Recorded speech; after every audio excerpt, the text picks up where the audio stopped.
Good evening. Call the meeting to order at 7 p.m. Inform the public that we are being recorded live by Raycam. I'll also note that we did have a special meeting last night, and we will have another special meeting tomorrow night. Minutes from last night are not available yet. If we could all stand for the pledge, Ms. Riley. I pledge allegiance to the flag of the United States of America and to the republic for which it stands, one nation under God, indivisible, with liberty and justice for all. Thank you. The minutes, please. I'd like to make a motion to approve the minutes as printed of the September 3rd, 2019 meeting. Second that. All in favor? Aye. Aye, those are approved. Department heads, we don't have any this evening. Appointments, we have no appointments this evening. Citizen and community input? None? Okay. No public hearings this evening. New business, we have the American Legion sewer betterment discussion. Mr. Banks, are you leading us off with this? I will. All right, do you mind going to the podium and stating your name and address for the record? Yep.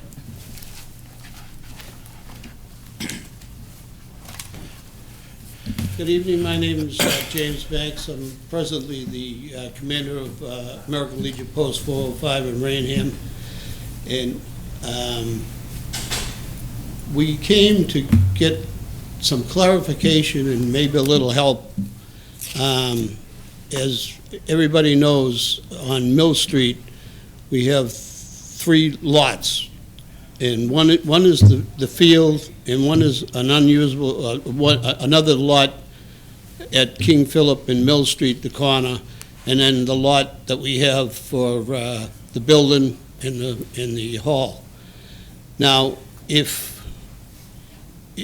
if the betterments, if we have to pay 3 betterments for the field, the other lot, and our building, it's kind of a financial hardship on what we try to do, you know, the money we try to give away. I mean, it's not that we can't do it, but what we are thinking, or what we're asking, is the field, which the town uses, which has been a real win-win situation for everybody, because the Park and Rec take real good care of it, we own it, they take care of it, and the kids get to benefit from it.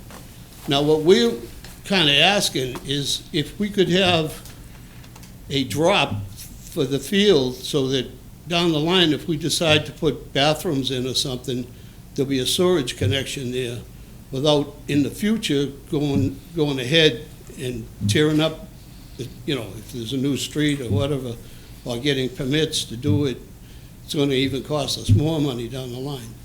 So that's all we're really asking.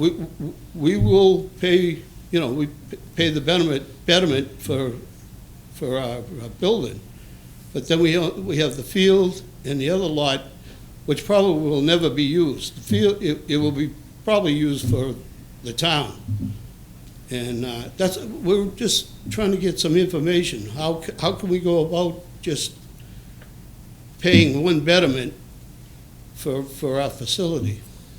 While I'm not an expert on it, my opinion would be twofold. One, this board wouldn't have jurisdiction because there's an independently elected sewer commission, and they handle betterments.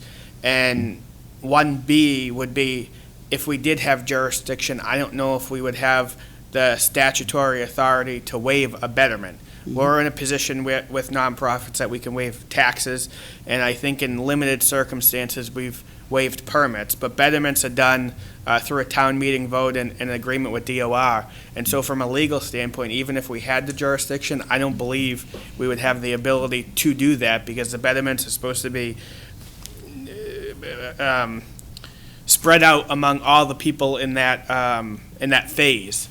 That was my thinking too. The sewer commission should have the authority to do that. That's why we went to the sewer commissioners first. Well, so I think there's 2 things, Mr. Banks. I think 1, if anybody could do it, I think it would be them, not to pass the buck. But 2, I don't know legally if it can be done. Mm-hmm. That's what I'm saying. But I definitely don't believe it's with the purview of this board. I don't know what my colleagues think.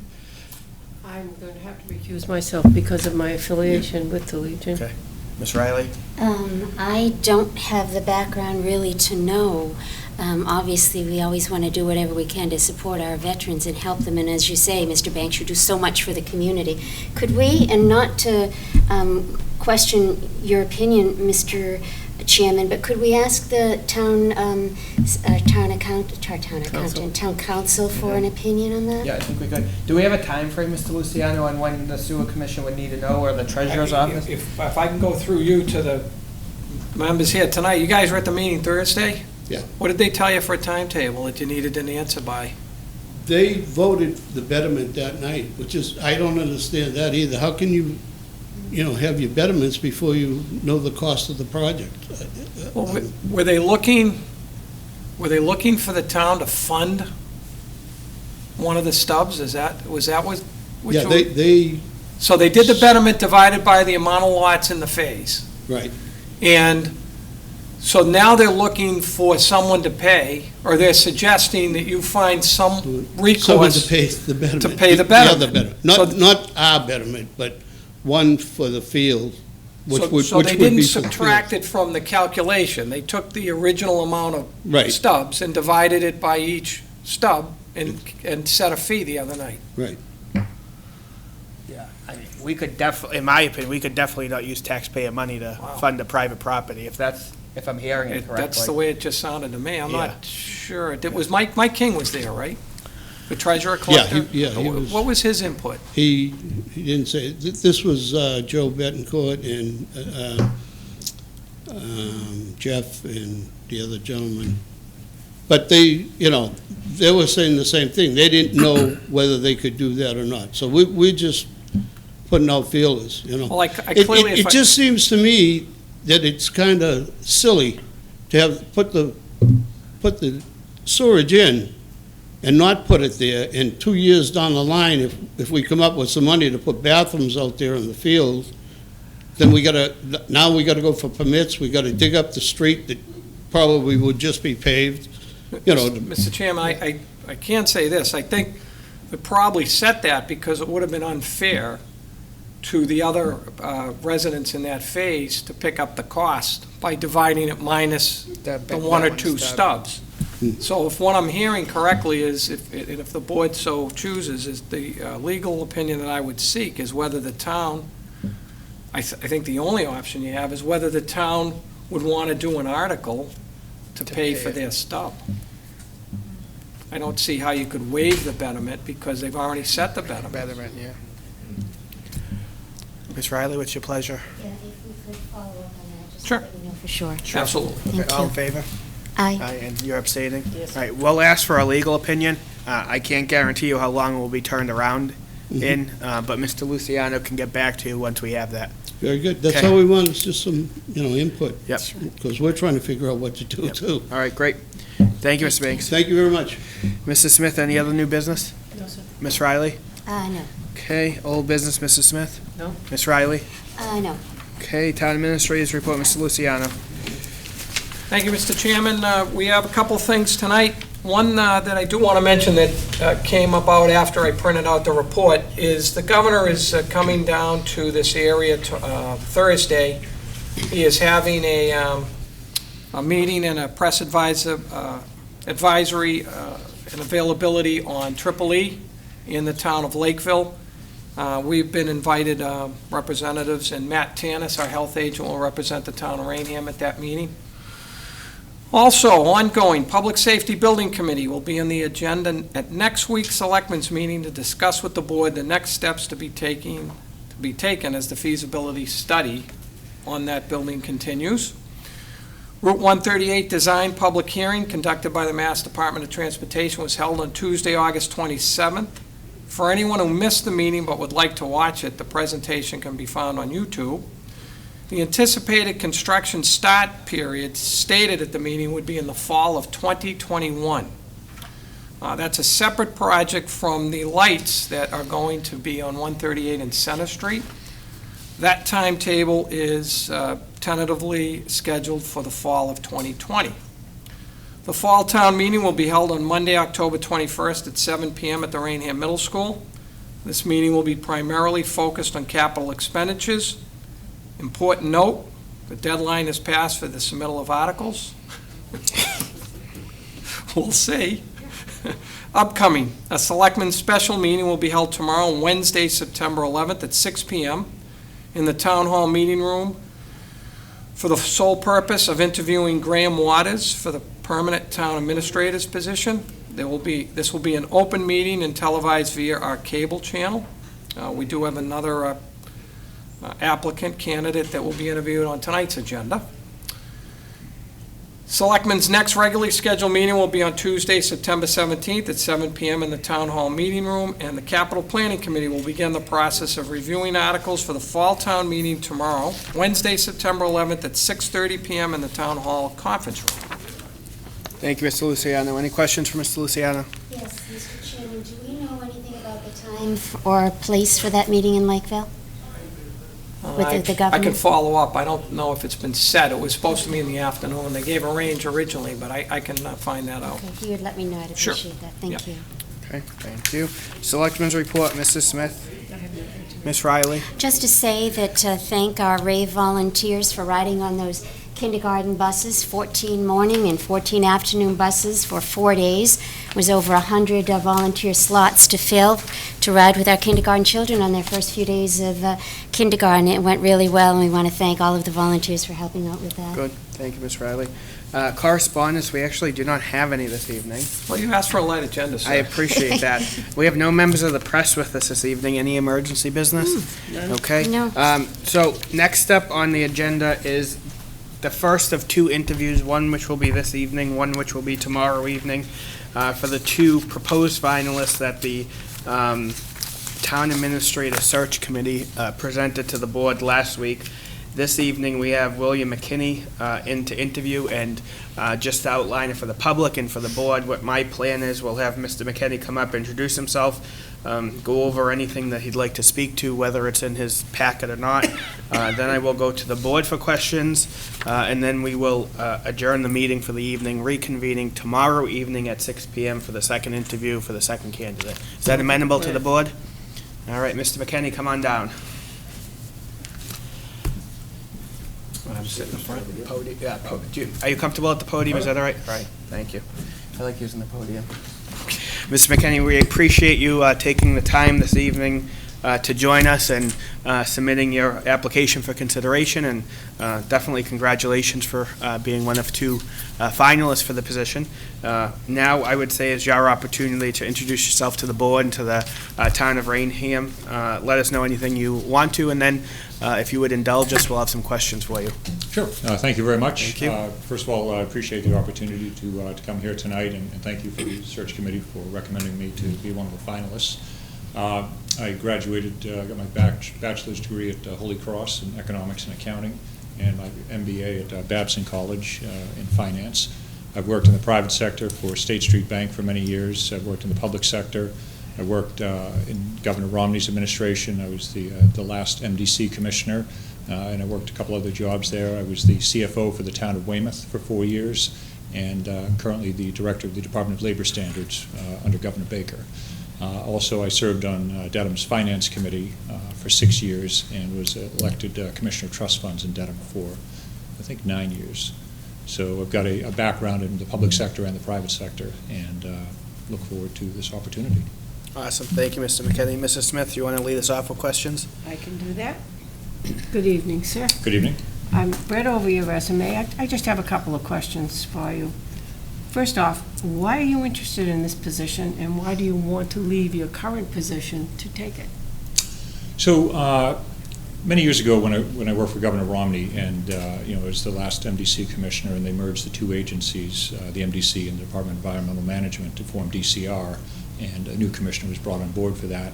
I moved to a couple other positions within state government, and then Governor Patrick got elected and got moved out, which was fine.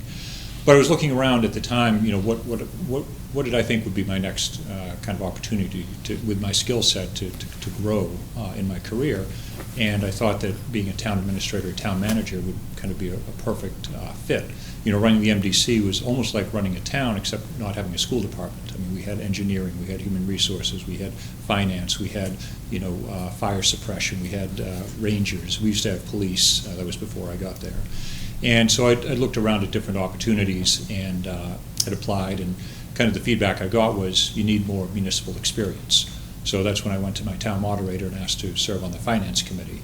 And so I did that, and that helped me to get the job in Weymouth as the CFO. And so, I like what I do. I like working for Governor Baker. He's doing a great job. But I think it's time to get back into what I'd really been looking forward to, which was to be a town administrator, a town manager. And I saw this opportunity. It's not that far from Dedham, and so I figured I'd apply.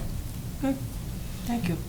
Now, I'm sure that you have investigated the town of Raynham in your quest for a position. Now, what do you see as our greatest strengths, and what would you do as a town administrator to build on these strengths, if you feel we have any? Well, the first thing I would do is probably update the website. There's a lot of information that I tried to find on it, but I couldn't. Some of the information was dated. I was trying to find, some current annual report or audited financial statements. I wasn't able to find those. They might be there, but I just couldn't find them. Yeah. So that would be probably one of the first things. One of the things I've enjoyed about working in government, both locally and at the state, was making government work better for the people, for the consumers, for the taxpayers, for the residents. And so every job that I've had, I've said, okay, how can we make things better? How can we make things more efficient? Looking at everything that we do from the customer's point of view.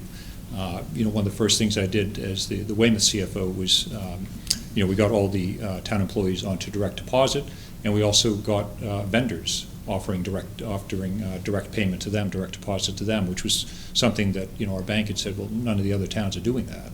And I said, well, this way they get paid faster, they're going to want to do business with the town, checks aren't going to get lost in the mail, they're not going to have to wait for payments. I mean, it's just things that, on the private sector get done much quicker, takes a lot longer in the public sector. So I like bringing that kind of mentality and entrepreneurial spirit into government. So, I mean, that's one of the big things, that I'd be looking for in Raynham is, again, how can we make things better for the public, and look at how the public interacts with the town and town government, and go out and talk to the businesses, talk to the residents. Nobody wants to deal with government, and it's just a fact. But when they do, how can we make it easier for them to do that? Thank you. Would you please describe in detail how you would meet the challenges of transitioning into a position of town administrator, and what would your transition plan be? Similar to what I was just saying, which was, to get out and talk to the residents, talk to the businesses in the town, and also talk to the employees. I found a lot that when I take over a different position is talking to the people that both utilize our services and provide the services. Oftentimes they have a lot of great ideas about how things can be changed, but unfortunately, because things move slowly in government, sometimes they just kind of give up. They've said, oh, I've tried and I've tried and I've tried, nothing happens. So when I say, what do you think can be improved upon? What do you think can be done better? And talking to them, and sometimes suggestions can happen very quickly. Things that, we can't do it. Well, why can't we do it? What do you mean we've always done it this way? That doesn't mean that's the way we need to get it done. It's, what can we do to make it better? So I would really get out, kind of the key three, which would be the employees, the citizens, and the businesses. Good. Now, as you may or may not know, we have a regional school district. Have you had any experiences at all in dealing with a regional government? Just being on the finance committee in Dedham, we had the Blue Hills Regional School District. So that's really kind of the small piece that we had, but and that would be the experience that I've had with that. Okay, thank you very much, sir. Welcome, and thank you for applying. You described your background and career experiences. What do you see as the role and responsibility of the town administrator's position in Raynham, and what particular skills do you have that you think would benefit the position? Well, I think leadership, making sure, working with all the employees and the department heads to make sure that we have a vision for the town, that we were able to move forward to make sure everyone is focused on what we can do better, always, continuous improvement. So I think the leadership, the background, I also think that having a connection to the state, will help us quite a bit, whether it's grants that we can apply for or just even calling to get things done. knowing people throughout state government in many different secretariats, I think will be helpful. And I think that will help the residents as well. So if people are coming in saying, I can't get things done, or, I know oftentimes they'll call their state rep or their state senator, but I would like to be that resource as well. If you're having an issue with whatever different agency, I might have a connection at that agency that can help assist and move things along. Thank you. Is there if you could mention a couple of noteworthy accomplishments that you've had either through some of your past experience that you think will be relevant to the town administrator's position? Well, I mentioned the one in Weymouth. Another big thing that I did in Weymouth was I started the OPEB trust fund. There was no trust fund before I got there. In looking over our financial statements, I realized that OPEB, for those who don't know, is the other post-employment benefits. It's a health insurance liability for retirees that oftentimes is bigger than the pension liability, and it really wasn't being addressed at all. We had no fund for it. Everyone's required to have their pension fully funded, but no one has required anyone yet to fund their OPEB. So I was able to start an OPEB trust fund and get some money put into that. And it was a challenge, getting it through the town council, because obviously there's a lot of demands for money in all sorts of departments. And so just, taking some free cash and being able to put that in and get that started, and then trying to make incremental payments and chip away at that. So that was one thing. Another thing was in my job at the Department of Labor Standards, we regulate employment agencies. And so when I started, it was all completely paper-based. People would mail in the application and the check, and we'd then, go through, and we'd have to check with Department of Unemployment to make sure all their taxes were paid, and we'd have to make sure they had workers' compensation coverage. And then once we hear back from those departments, then we could issue them a permit, or issue them the license. Now, I was able to get that all done online. So now everyone applies online, they upload all the documents online. We looked at the entire process and said, how can we make this as quickly as possible, quicker than it was? So everything's done online. I mean, it could be turned around in a day instead of stuff being put in the mail and then go through. We have them, attach their proof that their unemployment taxes are paid, so we don't have to go and search around for that. So, and it's great for the businesses, because then they can get things turned around quicker. They don't have, if they're running late, it's supposed to be done 30 days in advance. Well, now we can, do it much quicker than it was. So those are some of the other things. We've got a couple of other licenses that I'm also trying to get done online. But, when I started, we couldn't even accept online payments, which was shocking. And so, we've been able to do that, and again, just to make customer service. Thank you. Can you give an example of a situation in your current or former position that in retrospect you wish you had handled differently, and explain what you learned from the situation? Yeah, I would say early on, when I was running the MDC, I don't remember the specifics of the situation, but someone had come to me with an issue and against an employee, and immediately I went and talked to that employee without gathering all the facts. It was something that I realized that I need to hear both sides of an issue. I need to really do a little more investigating, because I kind of jumped the gun and just assumed that what was told to me was fact. Could have been an axe to grind against that particular employee. So in retrospect, I realized that when issues have come up since then, I've gone and I've really gathered the facts before I jump to a conclusion. Okay, thank you. Could you describe for us, please, your management style on a day-to-day basis versus during a conflict, and explain how your management style inspires others to do their best work? Well, the management style would be, I really want to, even the employees that I have now, I want them to be able to do their best. They're experts at what they do, they're passionate about what they do, and sometimes there's obstacles that get in their way that prevent them from being as successful as they want to be. So I meet with them and I say, okay, what is it that you're hoping to get done? What are your goals for the year? And what's getting in the way of getting that done? Is it, is it more personnel? Is it something from another agency that they're not getting back to you? Whatever it is, I want you to be, focus on what you do best and let me get those roadblocks out of the way. So that's my management style, is to let the experts do what they're good at and help to remove the roadblocks, whatever prevents them from being successful. And what about in a crisis situation? Would that change? In a crisis situation, it's, making sure that, kind of thinking ahead of time so that, communication's the key in everything. So communication with department heads, making sure that I've built a relationship with them so that, I've got everyone's cell phone numbers, whatever the issue that might come up, knowing who the experts are, knowing who to contact, whether it's within the town, could be someone in a neighboring town, could be someone at the state, having those contacts ready to go so if something does come up, can act quickly. Thank you. How involved have you been in the development of a budget and presenting budgets to constituents, and what techniques did you use as far as to be completely as transparent as possible? So in Weymouth, that's what I did, was I put together the budget. The budget was about probably about 150 million. And so I would put the budget together, I would make presentations in front of the town council, I'd make presentations, I'd go to the school committee meeting, make presentation to them, I'd answer questions from the public, we put all our budget information online so people could see it, line item to line item, and, the sources of revenue, the uses, the expenses, where it's coming from, what the estimates are based on, how it compared to the prior year. I've done all that and explained it all to the public. Okay, thank you. The town of Raynham is embarking on a master planning process.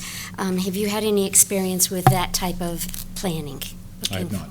Okay. What about any experience you've had in the area of human resources? Just in working closely with the human resources departments, either at the MDC, they report it to me, at other agencies, they're kind of parallel to me. Okay. Any experience with obtaining and managing any alternative sources of funding? And can you think of any alternative sources that might be possible for a town like Raynham? Such as, you're talking about TIF agreements, you're talking about, Any experience like that with grant funding or? Grant funding, I've been involved in that. I haven't written the grants, but I've helped to manage grants.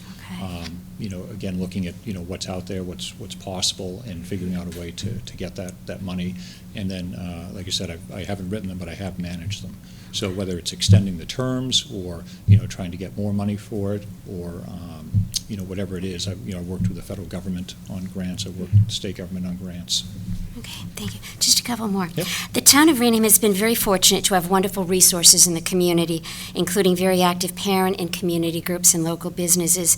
What strategies or particular examples would you implement within the town to make sure that community support and involvement remains strong and continues to grow? Get out and talk with the leaders. There's always, in every town, there's always people that are very active and involved, and, those are the ones that are the most vocal, sometimes on the good side, sometimes on the bad side, depending on how you look at it. But, everyone has a strong opinion, and whether it's one way or the other, the fact that they're passionate about the town, is something we want to be able to harness. So that's what, I'd be looking to get out and meet with the people that, are interested in making government better and making the town better. Have you had a particular example of a controversial situation where you developed any strategies to try to bring various groups or factions together to support a common cause? Yes. In Weymouth, there's the Naval Air Station that was being redeveloped, and we were it was kind of at an impasse, between the developer and the town and the state and people trying to get everything together because it was important. Weymouth was probably 97% built out, so there really wasn't going to be a lot of new growth except what was going to happen at the base. So it was important to all parties involved, that this work. And so working with the mayor, as things were. Seemed like they weren't going to be able to move forward. I said, what we need to do is we need to get everybody together in the same room because communication, as I mentioned before, is the key to getting things done. And if people are always pointing at the empty chair saying, oh, that person's not following through or that person's not following through, but when you get everyone together, you find that there's a lot more cooperation because everyone's got shared goals and shared interests. So that was something that we were able to get done, and we were able to get legislation passed, that benefited the town. Thank you. One of the top concerns for residents that completed a town survey that we did in this past winter was maintaining a sense of community that we have in Raynham. That's a particular challenge because there's a lot of residential development going on, and a lot of the new people that are moving into town really don't have any connection to the town. Many of them have chosen Raynham simply because it's a good location geographically. Any ideas along that line of what the town can do to try to keep the sense of community that we have now and hopefully even expand upon it? Well, probably look at, volunteer groups that are active in the town and say, do we have any kind of welcoming? Well, hey, you just moved into town, here's information about different groups and, different ways to get involved in the town. I think that'd be the best thing is to get people as they move in. Okay. What is your strategy for dealing with difficult people? Finding out what the issues are and, sitting down with them one-on-one and saying, okay, what is it that's causing you angst? That's making things difficult for you, and really just trying to get at the root cause and figure out what strategy for it. I mean, sometimes it doesn't work, but I at least want to make sure that we give it a try and try to smooth the situation out, before it blows up and becomes even worse. Not that we have any difficult people in Raynham, we don't. But if a member of the board asked you to do something that you disagreed with from a policy standpoint, what would you do? And if you disagreed from an ethical standpoint, what would you do? From a policy standpoint, I would, again, I'd want to talk to the person in private and, really get a sense of, what their understanding of the issue is. Sometimes, people hear things and they jump on it, react right away, and without figuring out what all the facts are. So I'd really want to talk to them and get an understanding of how they came to that conclusion. If it's something ethical, I would also talk to them and try to talk them out of doing something that's unethical. Okay, thank you.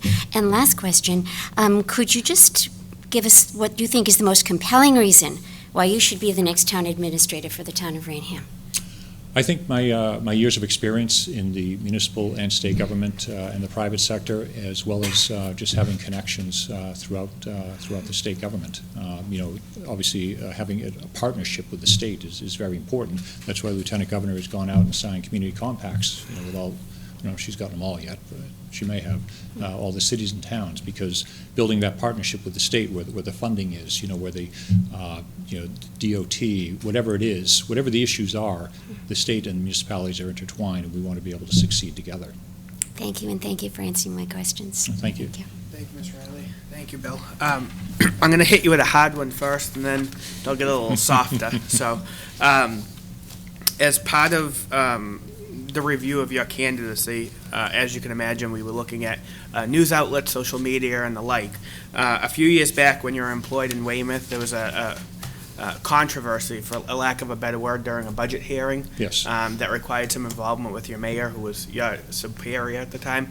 Can you elaborate on that a little bit, and most importantly, I think to me, what you learned from it? Yeah, so what happened was, I've been with the town for a couple of years, and we have our annual town meeting, if you will. I mean, it was town council, but they'd have a meeting to talk about the budget. And so I had been, watching the St. Patrick's Day event that they have in South Boston, and I saw people putting together videos, and I thought, I'll create kind of a funny video on just kind of almost like a mock, what the town council and everything, how the whole budget process was going, just to kind of lighten the mood, because it had been kind of tense leading up to it, because everyone's always looking for more money. And it completely shocked me that people took it the wrong way. I had no idea that people were going to look at it as something that was attacking anybody or anything.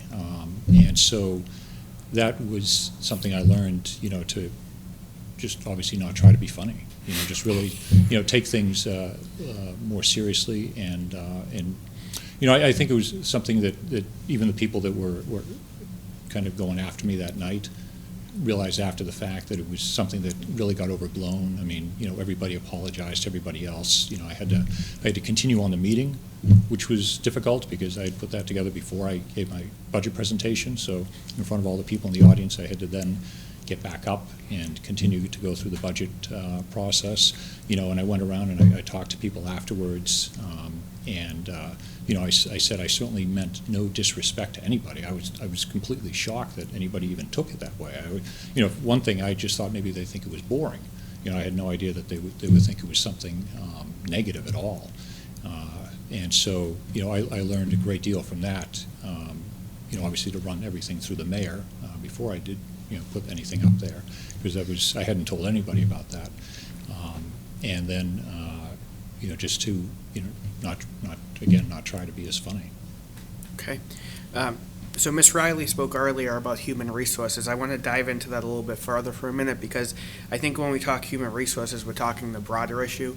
And what I really think municipalities in Massachusetts need to focus on is labor relations, labor management, and the progressive discipline, the CBA process. Can you speak to your familiarity with, if any, all of that, and your comfort level having to be involved in that?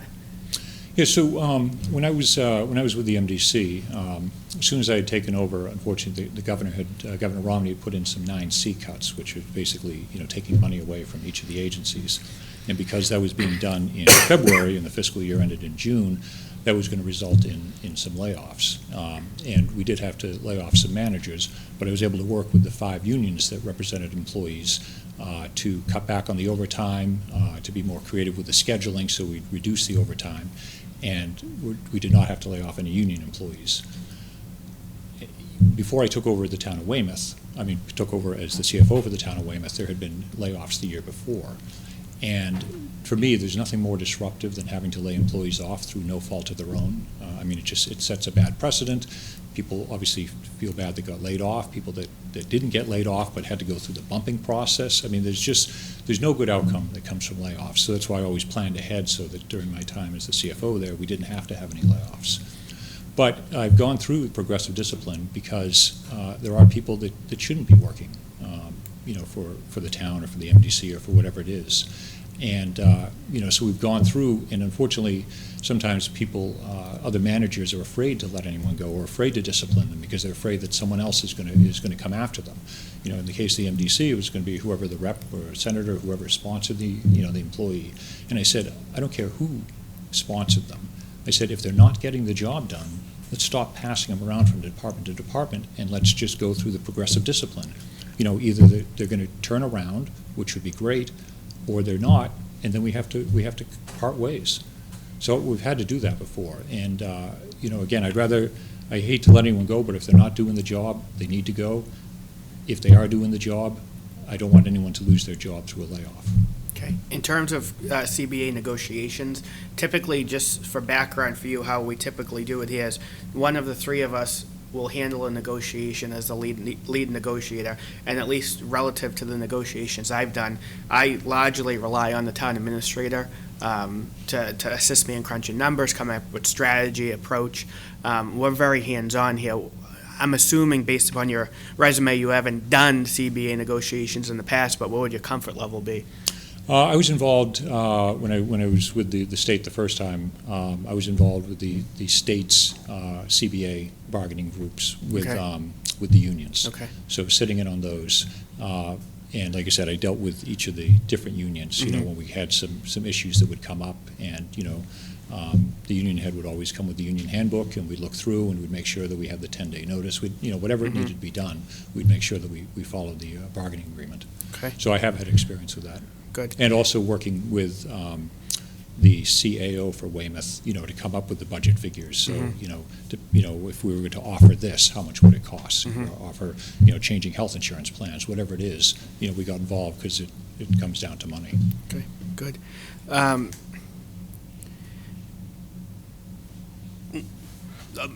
would say 90% of your career has been in what I would define to be senior management roles. And I think when you get to a certain point in your career, I find myself doing it sometimes. I'm in my office too much, and I have to get out and I have to talk to staff. I think we need a balance here of a town administrator who's going to be in the office doing the job, but also at the same time making sure that the staff know who he or she is, the community knows who he or she is. And so I just want to try to gauge what your comfort level is going to be, really rolling up your sleeves and getting dirty, not just in town hall, but throughout the community, and not always finding you in the office. Well, my goal in any job is I want to be the best at that job. And being the best means, knowing what needs to be done and getting out and talking to everybody. You're right, you can't do it sitting behind a desk. You've got to get out, you've got to talk to people, you've got to find out what's going on. Someone's coming to pay their taxes, how are things going? How can we improve things? Again, talking to businesses, talking to the employees. Oftentimes, they have the best ideas. They're the ones that are on the front line, and so just eliciting that feedback and being able to show them that yes, we've been able to make some changes. Sometimes it might take a little bit longer than we want, but we're able to move forward. I had a situation in the Department of Labor Standards where we had two groups of employees that were doing pretty much the same work, but they were in different classifications. And they said they tried for years to merge the classifications. The union was on board, management was on board, but they just were never able to get that done so that everybody would be on the same level. And so I said, okay, let's find out who the decision maker is. Who's the person that can get that approved? So I went to HRD for the state, talked to them. I said, this is what we need to get done. We're all on board. And they did a study. They met with the employees and looked at the classifications, and they were able to get the merger done. So something that just people had given up because they're like, oh, it's never going to happen. It's like you have to find out who the decision maker is and get to that person and just get it done. Good, thank you. So I have two more questions for you. What do you see as the dynamic between the town administrator and the Board of Selectmen? One of the things I do know is on our website is that this board serves as the chief executive officers of the town, and that's always something that I've been very protective of, because at the end of the day, it's the three of us whose names appear on the ballot and who have the fiduciary responsibility to ensure the town's moving in the right direction. And so I think, myself personally, I'm looking for a strong town administrator. The position provides for certain authority and certain responsibility, but at the end of the day, in my opinion, the decisions rest with this board as the chief executive officers. How do you see that dynamic working, and do you foresee any issues with that? I don't foresee any issues. I just think it's, it's going to be meeting with each one of you and seeing what your comfort level and understanding. I know each person will bring different experience and different background to the board. So some people might be strong in some parts, some people might be strong in others, and just having an open dialogue and open communication and, getting to know what each other's styles are, and finding out, what are the questions, what are the issues. I mean, as you mentioned, responsible to the voters. So you're finding out, you're going to be hearing more than I would about what's going on in the town and what can be improved upon. Thank you. My last question for you, why Raynham? The timing's right, and it's, again, not too far from Dedham. So it's about 35 minutes. Great. With no traffic. So. Thank you. Any final questions from the board? I don't think so. Ms. Riley, you good? Just, is there anything else that you'd like to tell us at this point?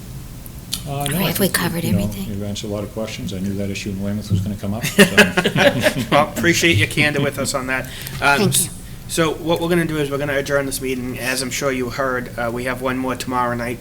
And then I believe it's going to be on our agenda for next Tuesday, our regular meeting, for deliberation and potentially the appointment contingent upon negotiations, potentially something else. Okay. But I would say don't expect to hear anything before next Wednesday from us. Okay, Okay? Excellent. Great. Thank you so much Thank for you. coming in. Thank We appreciate it. you. Nice to meet you. I would entertain a motion to adjourn at this point. So move. Second. All in favor? Aye. We are adjourned. Thank you.